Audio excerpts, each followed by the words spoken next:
Now, as I'm sure you'll all be aware by now, F1 is a sport based on money. I mean, it wouldn't take a genius to figure out that sending some of the fastest cars ever halfway around the world to burn expensive fossil fuels and entertain hundreds of equally loaded sponsors is a pretty expensive hobby.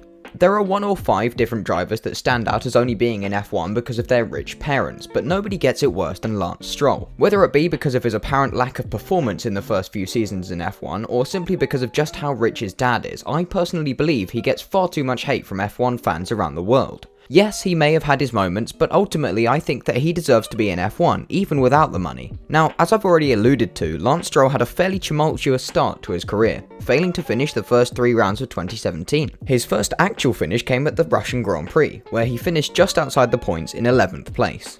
A few races later, Stroll scored his first points at his home race in Montreal, and this was to be the first of 40 in the season. He then later picked up his first podium in Baku before rounding off the season with a collection of lower points paying positions, but just one more DNF. All in all, it would have been pretty easy to write off Stroll as just another mediocre pay driver, but of course Williams were hearing none of it. Or maybe they just had their ears full of Lawrence Stroll's money. The following season was a massive step down for both Williams and Lance Stroll, with the struggles well documented in Netflix's inaugural Drive to Survive series. Now, it was just as well documented by Netflix that the Force India team were going through some difficulties in 2018, mainly due to the fact that then team owner Vijay Mallya was under investigation for fraud. This led to the team being put into administration, and you'll never guess who bought it. Bruh. And of course, with his father now running the team, it was hardly a secret that Lance Stroll would be drafted into the team to drive alongside Sergio Perez. His 2019 campaign was, to put it kindly, pretty poor at best. He was outscored by Perez 52 points to 21, with both drivers suffering the same amount of DNFs. Granted, he put on a standout performance in Germany, but generally speaking he was behind where the car should have been.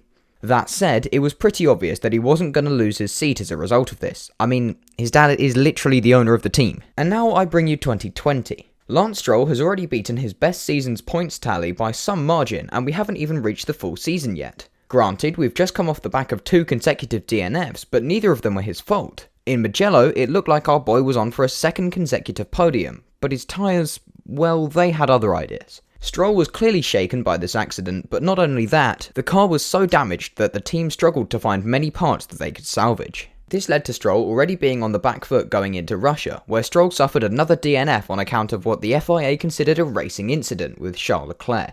But hey, don't get me wrong, I love Charles as a driver, but I'm really struggling to see any kind of universe where this one wasn't his fault.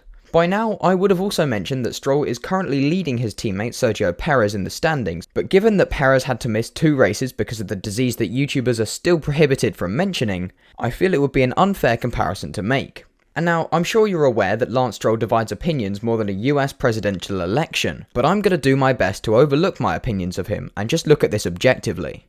Is Lance Stroll more than just a pay driver? Well, if you'd asked me that question at the end of last year, I'd have to answer no. However, I'm not making this video last year, I'm making it this year. Yes, I may only have 10 races to go by, but I honestly think that Lance Stroll has improved leaps and bounds in the last 366 days. He's already doubled his podium tally, he's already outscored his previous best ever points tally, and he's ultimately looking like a more well-rounded driver, which leads me, as ever, to one of my hot takes. Except, I think this is more of a lukewarm take, at most. I wholly believe that Lance Stroll is F1 worthy on merit. Yes, he's had the privilege of having financial security in the sport with his dad's backing, but hear me out here people. Lance Stroll may be lucky enough to be driving arguably the 2nd best car on the grid at certain races, but as I said in my video about George Russell, you can be consistently getting good results from a good car, but if you're beaten by your teammate then it's worthless. While Lance Stroll may not have the best track record with beating teammates in the past, unless the teammate in question's name began with Sergei and ended with Sirotkin, he's really showing the F1 world what he's made of. And for that, he deserves credit. He's had success in junior careers, which people consistently manage to ignore. He's got 2 podiums in F1, he's outscored Sergio Perez. Oh wait, I wasn't going to mention that, was I? So, is Lance Stroll more than just another pay driver? In 2019, no. But in 2020, absolutely. So yeah, that's my take on the matter, and I'm sure we all have our own opinions on it. But I'm just as entitled to mine as you are to yours. As always, if you did enjoy the video then like it, and if you want to see more from me then don't forget to subscribe. Thank you for watching, and I'll see you all later.